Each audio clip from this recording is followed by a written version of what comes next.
Welcome, guys, to How the Frack We Got Here, a show that takes the news and events of the week and try to make sense out of it all. I'm your host and most, Will Buchanan, and on this show, we simply are all about the facts. There are plenty of news stations out there that simply want to do anything short but inform you. Here at How the Frack We Got Here, that's all we believe in. We go up to the left, we go up to the right, we go up to the middle of independence, we go after all sides because there's more than one side of a story to everything. And you need to know it all in order to actually formulate your own opinion. And that's what we try to do here at How the Frack We Got Here. Thanks for listening, and hold on. It's going to be fun. All right, guys. Today's date, August 17th, 2022, and this is How the Frack We Got Here. I'm your host, the most, Will Buchanan. On How the Frack We Got Here, we do take the events of the week and try to make sense of it all. As always, guys, we try to be family friendly, but sometimes words do fly, and although there may be things that might be shown of a graphic nature, viewer discretion is advised. Aside from that, welcome. So, where do we begin with this midweek review? Well, I never thought I'd say this because usually we start with the former failure-in-chief, but we'll get to him. But first, let's start with Amazon. Yes, Amazon, who as of today, I should say not as of today, but as of yesterday, in San Bernardino, California, you've probably heard this in the news. A coalition of Amazon employees walked off the job Monday at an air freight facility in San Bernardino, California, demanding better pay and better working conditions with Amazon.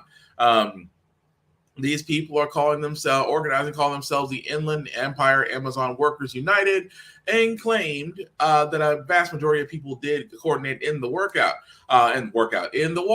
Now, with that also being said, they are claiming conditions as far as working conditions that there's not enough adequacy because it's almost like working inside a furnace. They also sat there and wanted to have their base pay rate at the facility be raised up to $22 an hour. Currently, it's $17 an hour. Again, the reasons for that, they cited the rising rent and cost of living in their area, and their statement demanded better pay, aside from better working conditions. I have always sat there and said this about Amazon, that this isn't the first time. Keep in mind, you guys got to remember that Amazon tried this. I mean, they tried to unionize in Alabama. Of course, that didn't work out. They tried to unionize in New York. That's currently happening. That's still going. That's still happening to see if a unionization will happen there. And of course, now you have it in San Bernardino, California. I cannot say this enough, aside from the fact that unions work. Unions have always worked. The fact that companies have literally sit there and said, "Oh, you don't want unions because you got to pay dues. They don't always get you the best deals. They try to milk you for all your worth. Why don't you as our workers negotiate with us directly?" Now, I don't know about you guys. That is how to break a union 101. Corporations will always talk bad about unions. You will very rarely, if any, find any corporations out there, and I do mean rare, because I have yet to find it, where corporations will suggest unionization.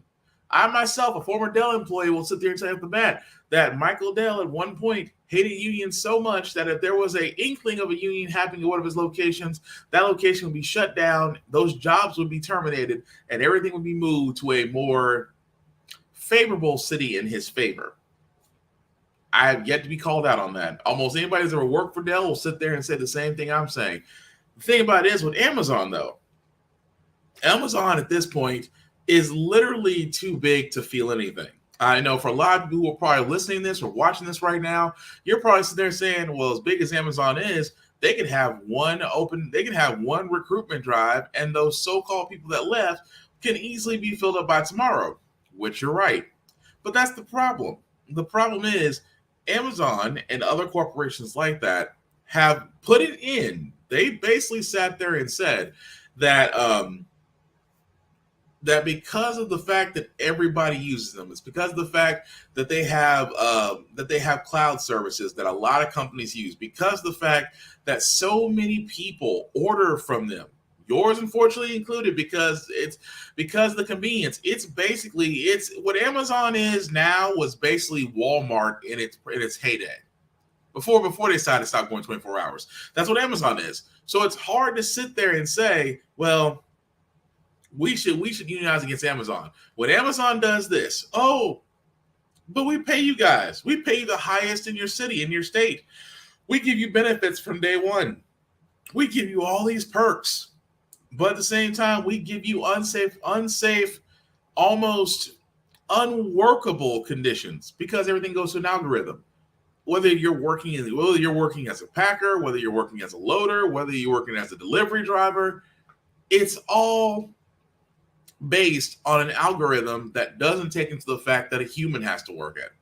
So again, yes, a lot of people sit there and say Amazon is great, but at the same time, the turnover rates. I have said this all the time. When a corporation factors in turnover rates and is okay with that, that tells you that at this point they could care less.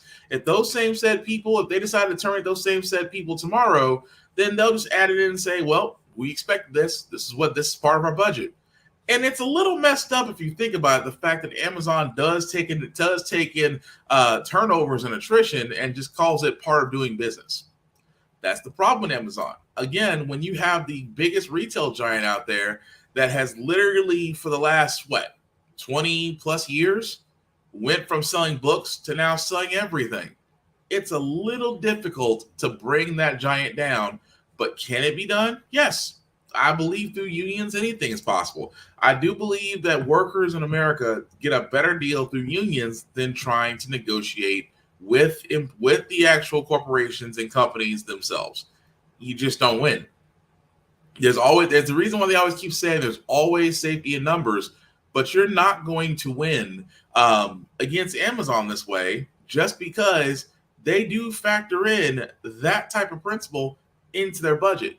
The only way that you can actually beat them is if, and this is just wishful thinking. Honestly, this really is wishful thinking because even if one site, no matter if it's the major distribution center, if it's a transportation hub, one site won't bring Amazon down or grab their attention. Multiple sites, however, different story. Like, for example, I'm just throwing this out there, if every U.S. Amazon site decide to stage a one-day walkout, could you imagine the ramifications if every site in the U.S. did that? Now, would that possibly happen? More than likely, no. More than likely, that's not a possibility because, again, keep in mind what I said, especially I'm using Alabama. When they try to unionize in Alabama, they try to sit there and say a lot of people are like, well, we don't want anything to change out of fear that the job that they're working won't be there. That just goes to show you, number one, the crazy amount of power that corporations have in the United States. And number two, that our economy is not as rock solid as everybody believes it is when you're just one or two paychecks away from being out in the street. I'm just saying. But again, we will follow that story as it comes along. Again, the walkout, that initial walkout San Bernardino did happen on Monday. Day before that, it happened on Monday. So we'll definitely see what's going to be for the fall from that. But again, unions work. I have yet to see a problem where unions didn't work because, again, collective bargaining agreements seem to keep corporations and rich people in check. That is all I'm saying.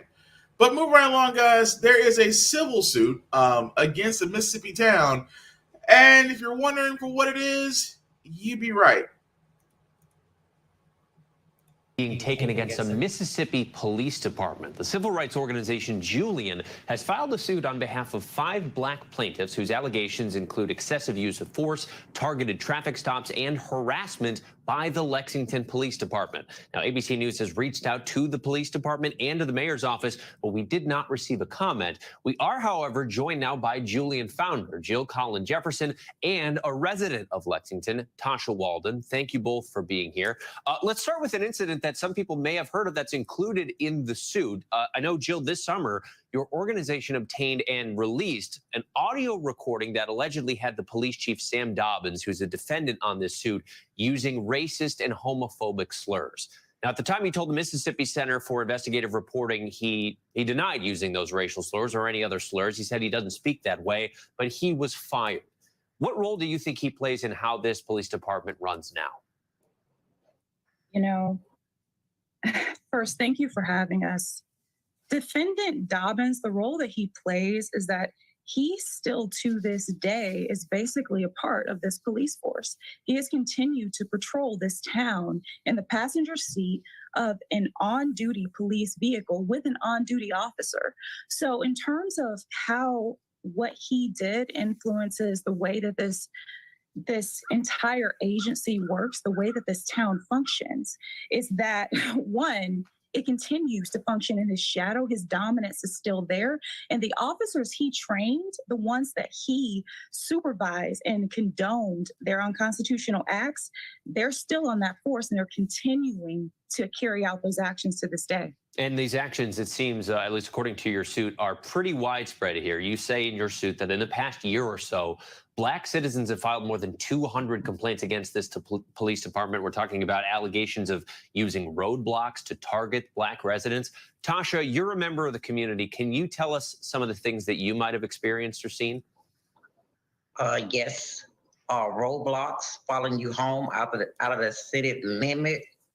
Harassment, even when you're walking down the streets, when you're young and Black, for no reason.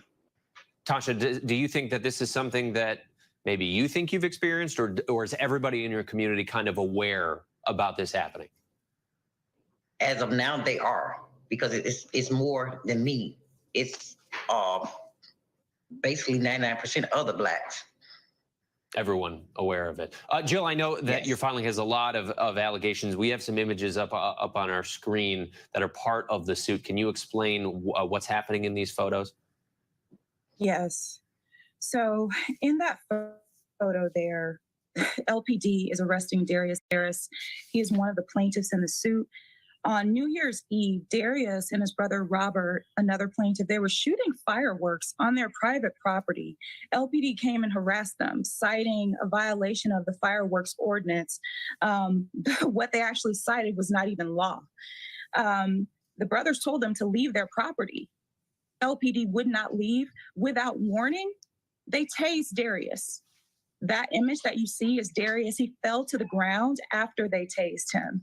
And in that image that you saw, Sam Dobbins went to Darius and actually shone his flashlight in his face when he's on the ground and told him to put his hands behind his back. Darius at that moment that was physically impossible. The electricity is still coursing through his veins, and they're telling him to put his hands behind his back. So that is one of the incidents that happened there, and they had been targeted multiple times before that incident. And actually, after they told the community about their grievances in a meeting on April 7th, the cops arrested them the next day as a result of that.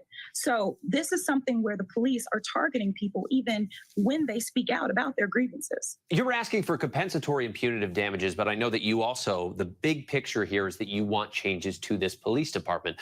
My question first is, what are those changes that you would like to see? But also secondly, I mean, the police chief was already fired here, and you say the problems are continuing. So are you hopeful that actual changes are going to be made? Yes, we are. We're definitely hopeful that these changes will be made because we're not going to stop until they are. And so what those changes are, first off, the interim chief Henderson, he needs to be fired effective immediately. He was a part of the problem and was actually the former chief's second in command. What a lot of people don't know is after the police falsely arrested a lot of individuals, it was Henderson who actually told them what to charge them after these false arrests, what to charge them with. So he needs to be gone. Also, in partnership with ACLU Mississippi, we've come up with policies that the Board of Aldermen needs to implement to actually keep citizens safe, Black and white, in this town. That's the other thing we need. Outside of that, a civilian complaint review board to actually review these complaints as they come in, because right now they're just being swept under the rug. So those are the things that we very much need from this suit. But on a larger level, we need a federal investigation into what is happening in Lexington, not just of this police department or one or two officers, but this entire municipality. Right. Jill Colin Jefferson, Tasha Walden, we appreciate both of you. Now, it is amazing that, again, this was the Mississippi Police Department that, we do, again, have to acknowledge, that these are allegations. But again, for all those in the minority, it's like, yeah, you damn near have to agree. It's like the fact that a lawsuit is being brought up. Lawsuit is being brought up against the Mississippi Police Department for all these things. It just makes you wonder. You guys got to keep in mind a few podcasts ago, I talked about that, the fact of that a bill was introduced in Congress to where they would look into. Now, keep in mind, this was geared toward federal, but again, it was geared toward looking into white supremacy and Nazi-like behavior within federal law enforcement, and that they were looking to not only locate it but to weed it out. And again, all Republicans voted against it.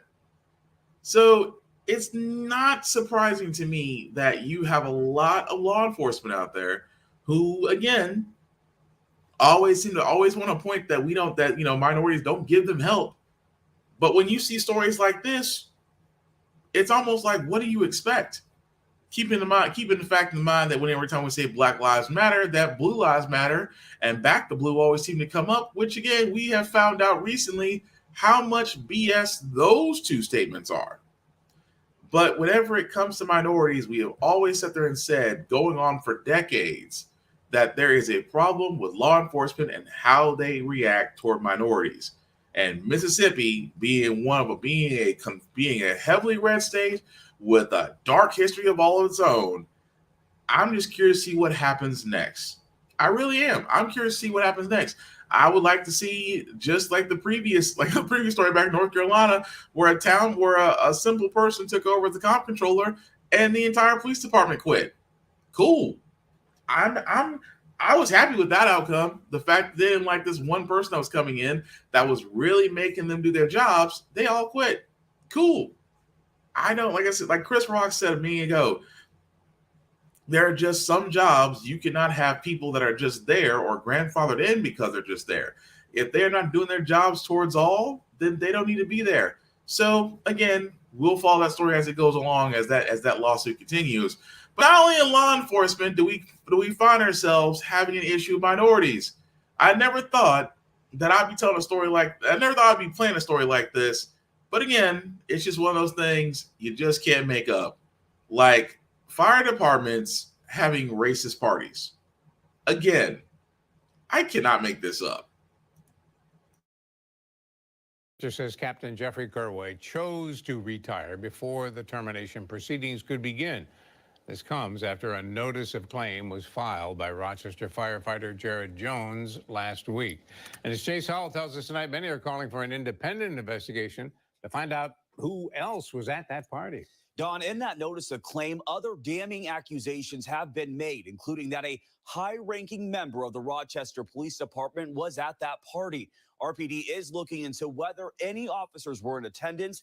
Meanwhile, county and city leaders are calling for an independent investigation after the city says they completed theirs. The Rochester home owned by Brighton dentist Dr. Nicholas Nicosia and his wife Mary, the location of an alleged racist party last month.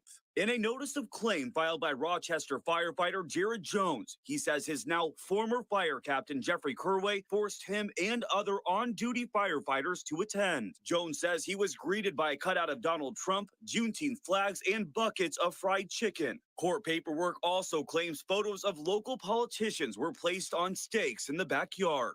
Bigotry and that type of behavior, it will not be tolerated in the city. Rochester Mayor Malik Evans says Kerway was required to leave the department and chose to retire Monday after 14 years in RFD. Jones's attorney taking to Twitter says it's not all good, referring to the investigation, calling for an independent review of what happened and to find out who was all involved, saying his client remains at risk, subject to threats and a hostile workplace after speaking out.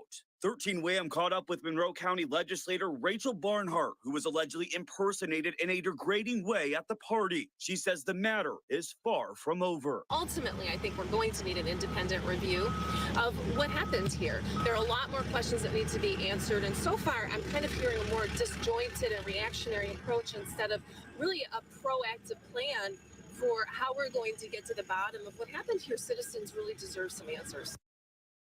City Council member Stanley Martin has called for an independent investigation. We've reached out to President Miguel Melendez on whether that's going to happen. We have not heard back. I never thought I'd see the day where I have to sit there and when I'm actually reporting something and literally and figuratively a racist party held by fire departments. But it's always interesting where, there has to be a lot of smoke here because the fire chief quit before he was investigated. Then, yeah, that screams guilty to me. And the reason why he retired is because he wanted to keep his pension. Because if he was found out to be guilty of this, goodbye that pension he worked so hard for. And I'm more concerned about the person that really was the whistleblower. I am concerned about the person that came forward and said what happened. Because, yeah, I don't know where he's working or who he's around, but you can only imagine that it's already hard enough being a firefighter. Now you have to worry about the crew that you're working with to see if there's going to be any retaliation or hostilities or anything of that nature. But I find it interesting where the literal comfortability, that's wrong. The very easygoing nature of a lot of individuals to do such things as, well, we're going to put Juneteenth flags and bucket of chicken, and you were going to, I've even seen somewhere on TikTok where some people are doing skits of white women holding black men talking about, I just purchased him. And it just goes to show you out of all of this, and yet critical race theory was a bad thing? I mean, the insensitivity toward minorities is not just in the police department.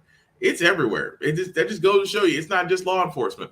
It's in fire departments. It's in everywhere to where racist mentality exists. And the fact they have a party about it at a spot where it's kind of reminds you of an eyes wide shut kind of vibe to it, it's not surprising. But at the same time, whoever that whistleblower is, may they stay safe. At the same time, may all of those who were involved in that party should be reprimanded. And honestly, I keep saying this all the time. I wish, and I can't take credit for this. Killer Mike said this on Bill Omar's show. He said this on Real Time with Bill Omar. If you want stuff to stop like this, attack the money. Like I say about law enforcement, if you want that's like, for every time law enforcement murders a minority, their pension should go to the families of the victim. I guarantee if we did that, shootings would stop. Or if, in this case, you have racist fire department members attending these parties willingly and having the time of their lives, their pensions should go to minority scholarships or charities. If you attack the money, the situation stops, because honestly, that's what runs. I hate to break it to you, as much as I want unity and peace and love to be a part of our society. What runs our society is money. It's what runs it. If you attack the money, the other part stops. It does. Again, I say the same thing about police, same thing I say about fire department, same about things with racist behavior in workplaces. If you attack the money, watch how quickly the behavior changes. Because, yeah, you can be racist. True.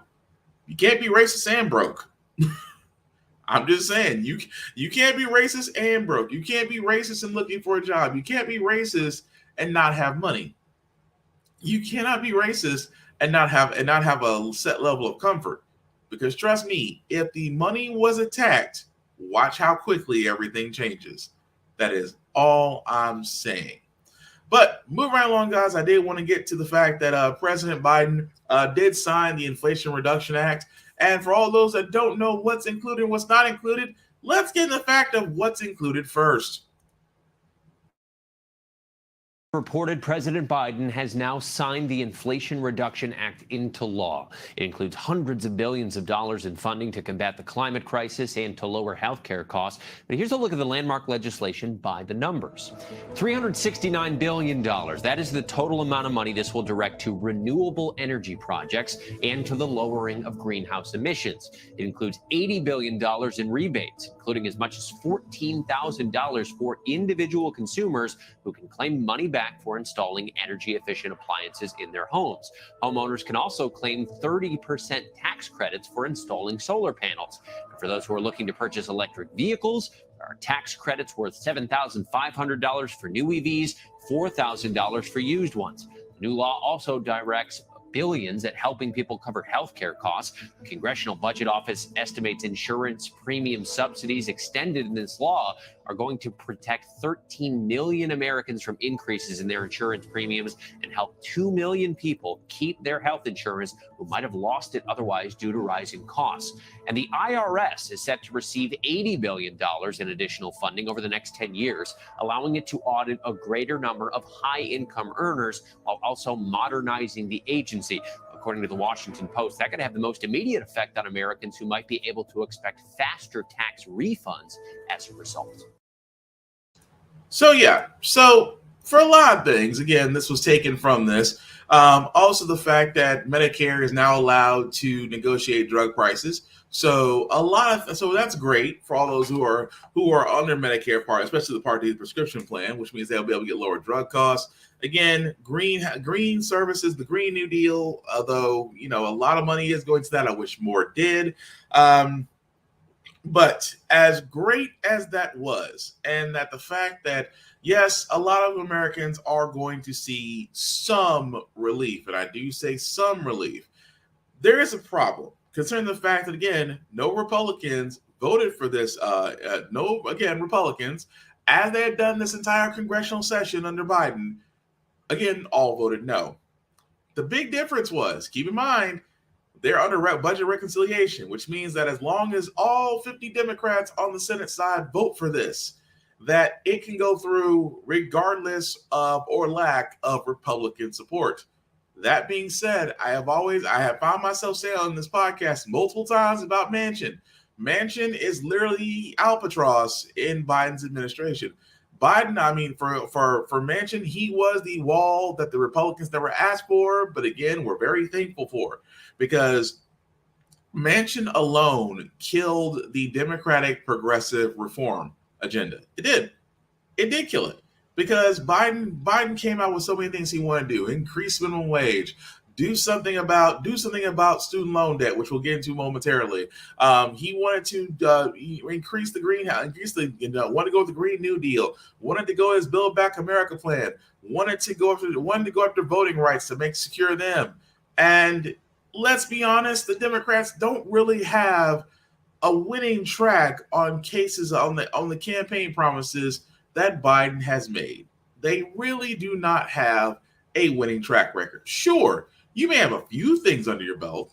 Yes, you got the Honorable Ketanji Brown Jackson in as the first, not only as the first Black woman on the Supreme Court. Yes, you got in Donald Flower, who is actually on the first Black woman on the Federal Board of Governors. I understand that. You even got, not too long ago, our first Black 4-star general in the U.S. Army. Again, nice little wins in the column. But when it comes down to it, the bill that he wanted to introduce, Manchin blocked. Keep in mind, with the Inflation Reduction Act, Manchin was against it, because Manchin's favorite word outside of his own checkbook was the fact that he wanted to cut down on inflation. Oh, this is going to cause inflation. This is going to cause this, and kill so many things. So keep in mind, as great as it was, that $300 billion is going to boost in the green sector of our economy, Manchin, again, is a walking conflict of interest. For all those that don't remember, he hails from West Virginia. West Virginia is a coal mining state. Coal, unfortunately, is a dying industry. Can't tell Manchin that, because Manchin sits on a board of directors for a coal mining company in West Virginia. And again, I have sat there and said this best. How is this not a walking conflict of interest that Manchin is going to argue against EPA and other ones who are trying to argue for climate change and for measures being put in, and his lone voice is the sole reason in a budget reconciliation progress that it's literally the stopping point. And no one's not sitting there saying Manchin comes from a coal state, which, again, coal burning is not good for the environment, as we have learned through the months of June and July, where there were record highs across the coast, from East Coast to West Coast, 100-degree days. There was literally not a state that wasn't there wasn't a state that was actually under 90 for some time. The point I'm making is just that not only was Manchin the reason that a lot of stuff got cut out of the Inflation Reduction Act, he's not alone. Kristen Sinema herself decided that she wanted to, again, get her slice of the pie. Now, in this act that was just signed, there is something that you guys should definitely be aware of called the carried interest tax break. Now, what that basically did, now the carried interest tax break is literally a $13 billion tax break in which that if you are in the stocks or you have stocks, the carried interest tax provision would basically be a tax on that money, which would have brought in $13 billion. Actually, if you believe some economists, it could be anywhere from $13 to $17 billion that could have been brought into Congress, that could have been brought in from taxes. That, if you guys don't know, as I've said many times about Kristen Sinema, that again, she did take the Inflation Reduction Act to her Chamber of Commerce in her home state and said, "Is this a good idea?" The senator who does not think went back to her lobbyist and said, "Is this a good idea?" Which obviously, as you can tell, the fact that the carried interest loophole, which a lot of people have enjoyed, will still continue to get enjoyed. Because why? Without that, Kristen Sinema would have not voted yes. That act would have never passed the Senate. That act would have never gotten to President Biden's desk for him to sign. So, what am I saying out of all this?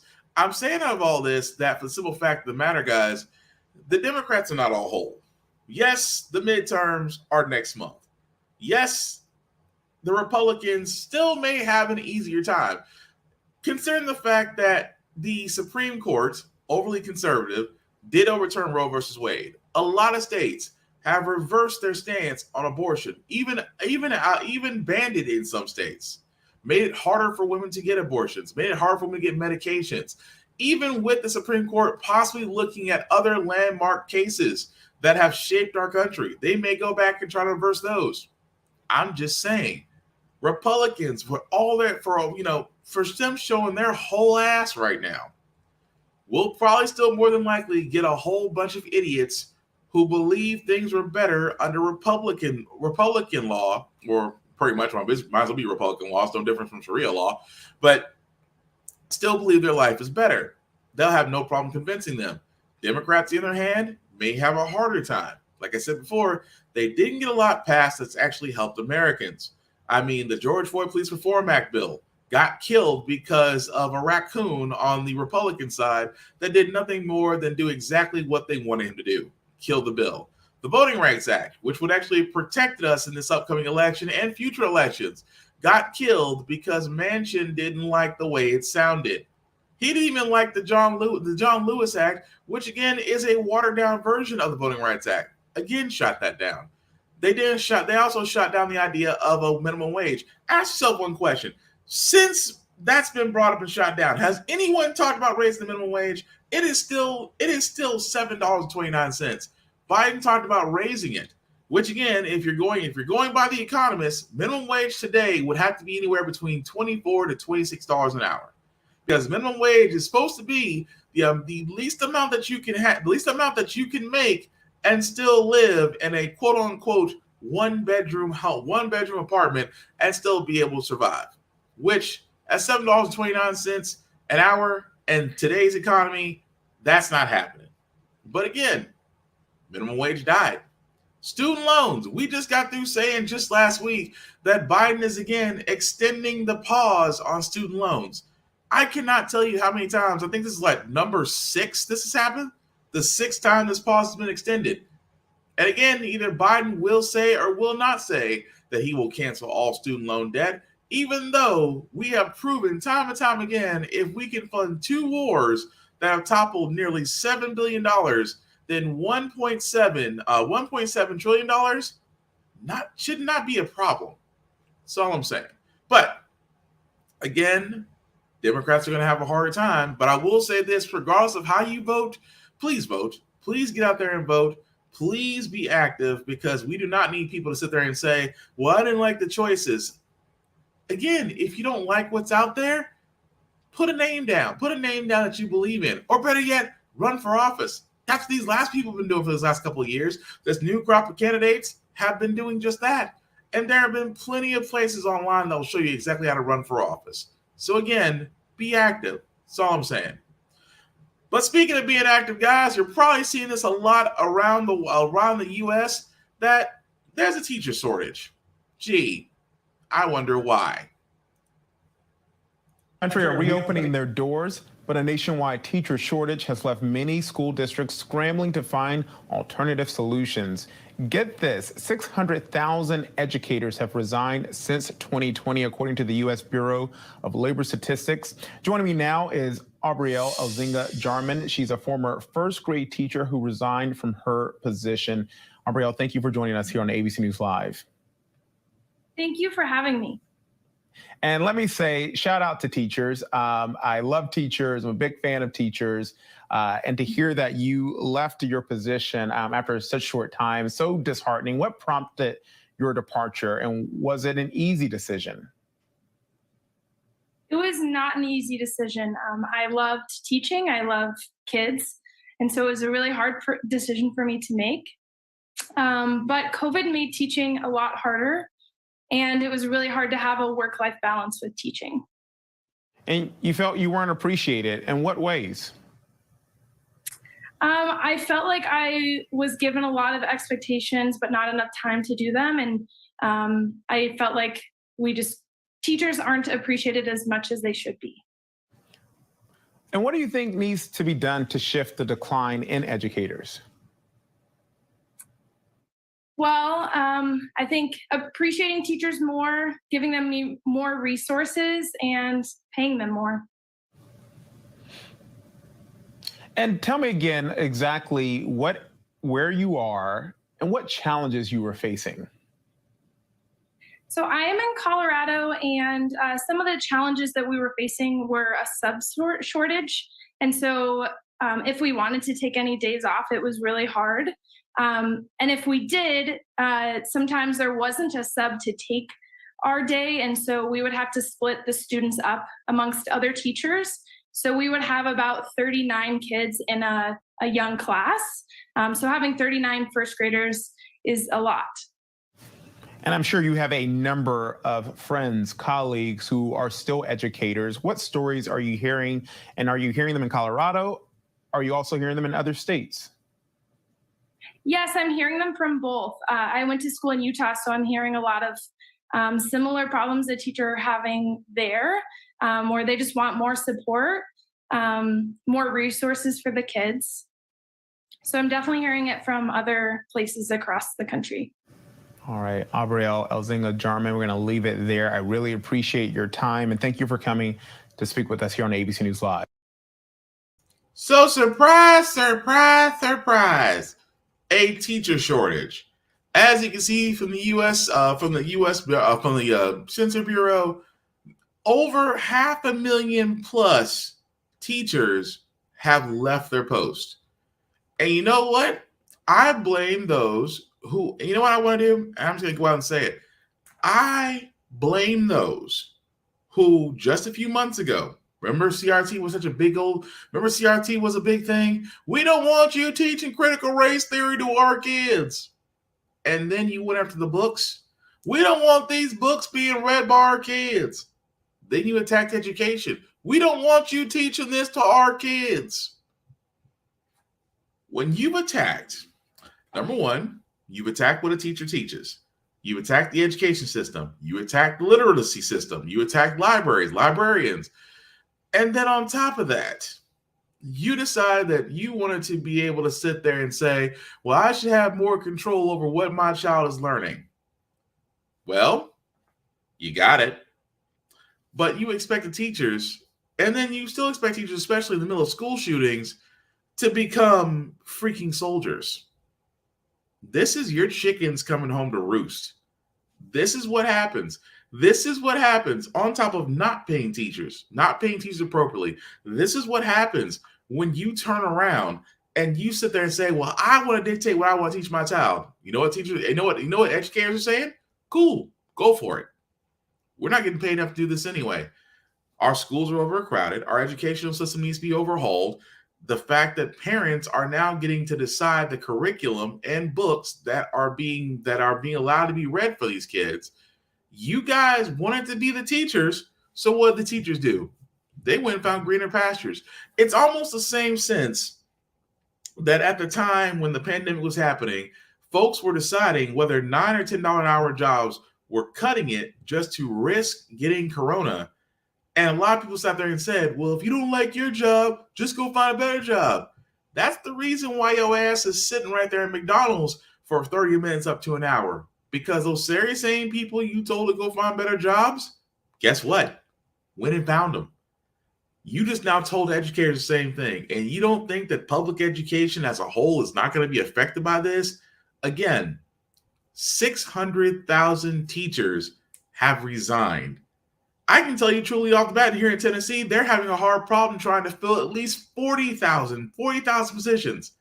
There are literally 40,000 positions in Middle Tennessee for educators that are open, that they are lowering the restriction. They're lowering the requirements, I should say, to become a teacher. They are lowering the requirements. That's how bad it is. Because I don't blame educators. Educators, to me, is one of those professions that are so honored, but yet at the same time do not get the respect they deserve, do not get the pay that they deserve, do not get the support that they deserve. They do not get anything, and yet they're being asked to make miracles with children. They are being asked to be more than teachers. They are asked to be babysitters, to be sometimes that third or fourth parent. Because it does take a village to raise a child, but it's kind of hard when the rest of the village decides to take a day off, but they still expect you to handle all the parts. I don't blame educators.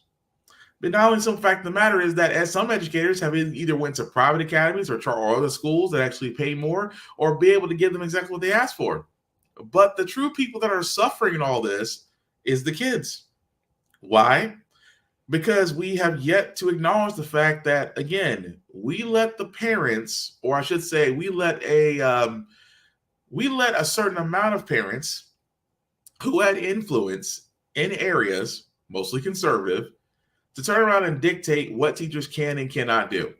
And I'm sorry, for a lot of people, I've said this before, if you don't have a degree in education, child development, or you've never taught, you've never been a substitute teacher, you've never had experience nor the credentials to actually talk upon the subject, but you believe you can do a better job, apply. Let's see how you do. But at the same time, the reason we have an abundance of educator openings in this country is, simply put, we listen to those with less education, and now we are stuck with a lack of education. That's all I'm saying.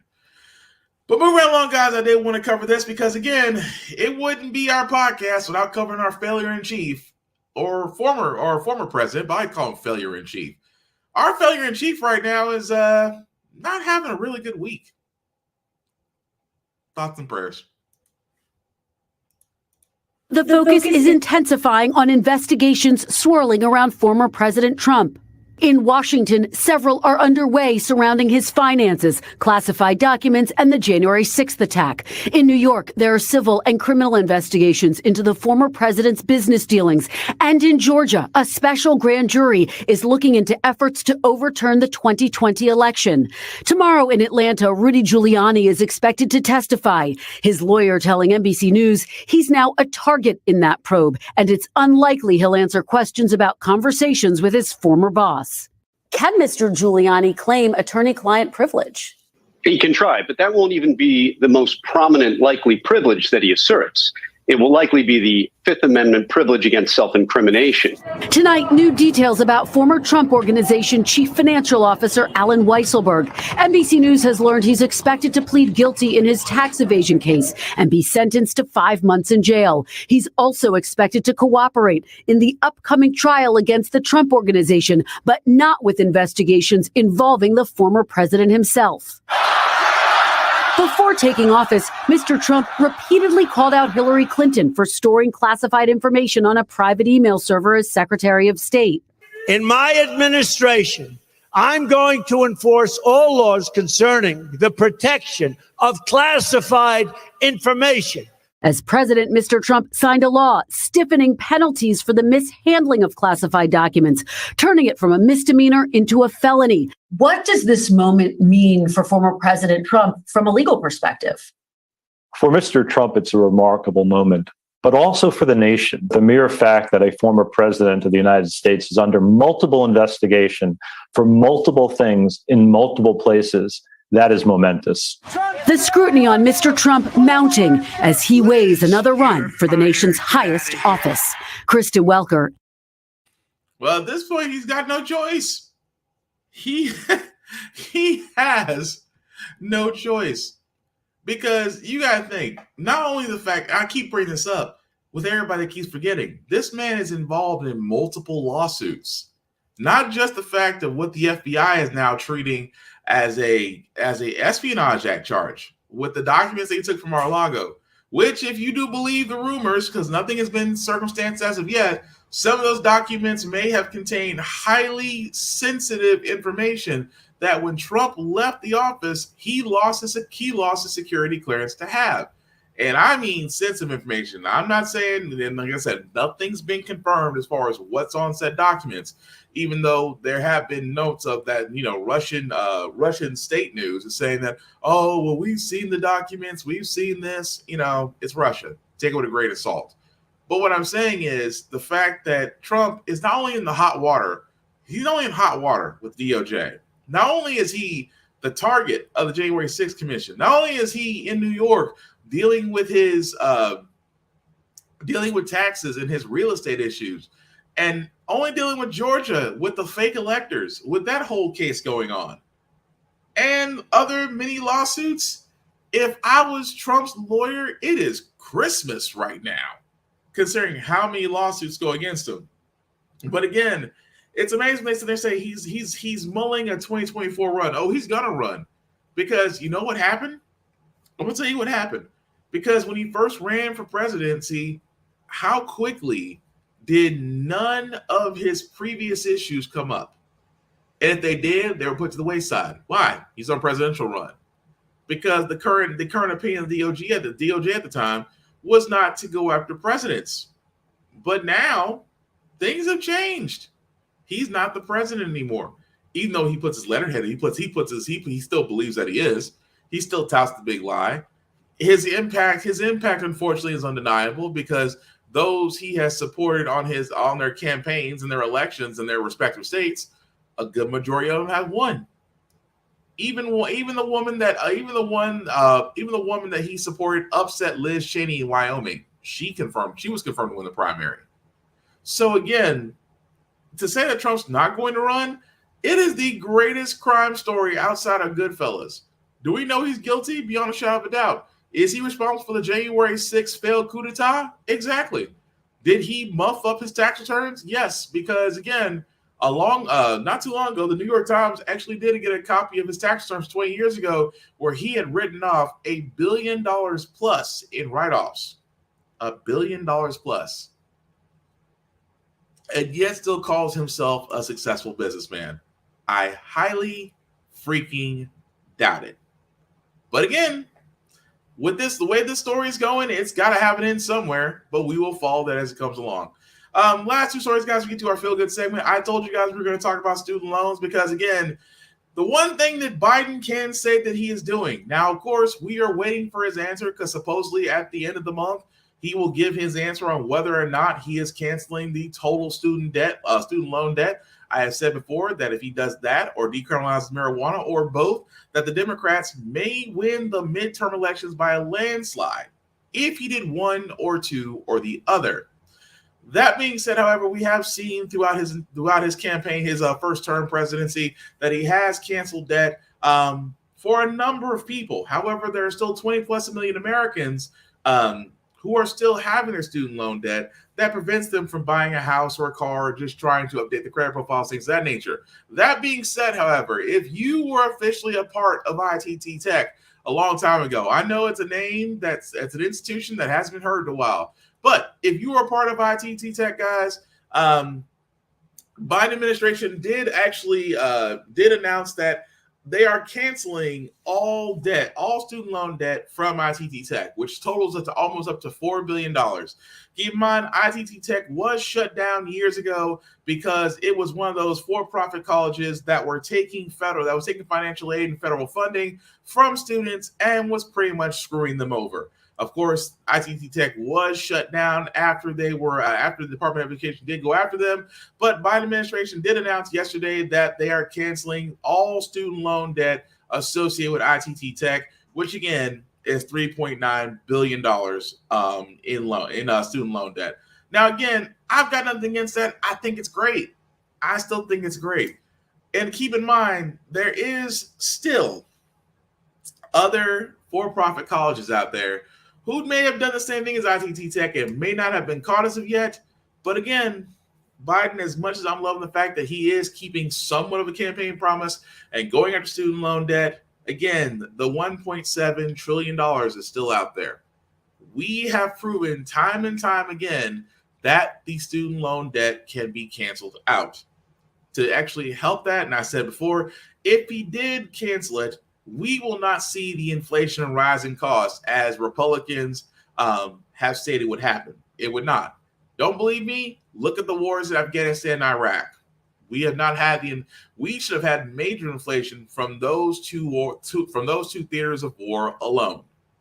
That being said, however, if Biden did move to go ahead and cancel the $1.7 trillion in student loan debt, again, would raise the credit profiles of 20 plus million Americans. Imagine the fact, and for all those who do follow their credit reports, I myself included, student loan debt does make up a big amount of your debt to income ratio and can sometimes keep you out of the goals of owning your own home, going for a car, possibly looking for a job. Because yes, jobs look at credit reports too. So again, to actually have that removed would help out the credit profile of millions of Americans. At the same time, do something that should have been done a long time ago. Really looking at banks who offer these student loans at ridiculous APRs, interest rates, and contract details. All that needs to be looked at differently. But again, kudos to those. If you have ITT Tech, if you have debts with ITT Tech, you no longer have them. So kudos to you on that. But again, Biden, do the right thing. Cancel them all. That's all I'm saying. Last story we got, guys, before we get to our feel good segment. This is why I say I can't stand conservative states. I cannot stand conservative states at all. I live in one. I live in Tennessee. That being said, Mississippi is now joining the Hold My Beer competition with all red states, apparently. Reason being is because Mississippi has a rental assistance program. Mostly all states have it, just because of the fact that everything's going up at your paycheck. And of course, Biden did actually have a plan to where a lot of states did receive federal funding to help with rental assistance. Mississippi was one of them. Mississippi has decided, in its conservative nature, that after a certain deadline, it is going to send back what is left over of their federal rental aid, even though there's still a need for it. Governor Tate Reeves, who is actually in Mississippi, and I cannot make this up about what he said. What he pretty much said was the reason why they're wanting to get rid of their rental assistance program was that it disincentivized work. Quote unquote, this program has essentially become, if for whatever reason you cannot pay your rent or utility bill, taxpayers will pay them for you. Mississippi will continue to say no to these type of liberal handouts that encourage people to stay out of the workforce. Instead, we're going to say yes to conservative principles and policies that result in more people working. Yes, this was his quote. That, again, it's the same conservative talking points. That if we give a lot of handouts to the working class, it disincentivizes work. They try to do the same thing with unemployment benefits. Republicans do the same thing. If we extend unemployment benefits, nobody wants to work. When the truth of the matter was, nobody wanted to work for stagnant wages. For those $9 to $10 hour jobs, they simply were not worth it. And so the fact of the matter is, you could not make ends meet with that, especially in a pandemic era. which is the more reason why a lot of people were taking unemployment, because number one, coronavirus rates were extremely high. Vaccines were not exactly rolling out at the moment, and folks were being leery, especially if they had younger kids or senior citizens at home, because they were both at greater risk for the virus. So yes, a lot of people were taking unemployment to protect themselves, but at the same time keep a roof over their heads. This is the conservative mentality, that if we keep giving out handouts, they'll become lazy and dependent upon the government, which I find interesting. The same type of logic is not applied to big businesses and corporations, in which conservatives are known for giving them everything but the kitchen sink. At the same time, there are still people in Mississippi that could actually use that rental assistance program and actually benefits them, and they are working people. But this is the disconnect that Republicans have with their own people, that they believe that if you keep giving handouts, a person will not work. How very 1950s of you. But again, I've said this best. Midterms are coming, folks. The people that are in place right now can easily be removed. They can be for senators and House representatives. Now, of course, for your local governments, they've already, that time is going to come back up again. But in the meantime, your state senators, your representatives for your state, their jobs are right now in your hands. You can decide who actually runs the state. And I've said it before, I don't really consider myself Democrat. I consider myself progressive.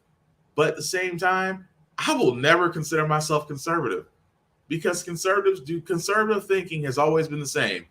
Get mine, forget about yours. And the thing about conservatives, they hate the word progressive. They hate that word with a passion. They hate it so much that they ban it in so many ways. Banning critical race theory, banning the fact of same-sex therapy and things of that nature, trying to ban medical benefits for same-sex marriages, trying to ban same-sex couples from adopting children, from adopting kids. The same party that seems to be the party of life, that they'll protect you until you're born, and then when you're born, well, you're pretty much on your own. Unless you're in a religious adoption center, which again, you can pick and choose which parents you want, but you can also decline against same-sex parents because that goes against your religion. Yes, that's conservative thinking in a nutshell. And yet so many people vote for it. But again, as I said before, midterms, guys, are next month. Please be active. Please look into the issues. Please vote.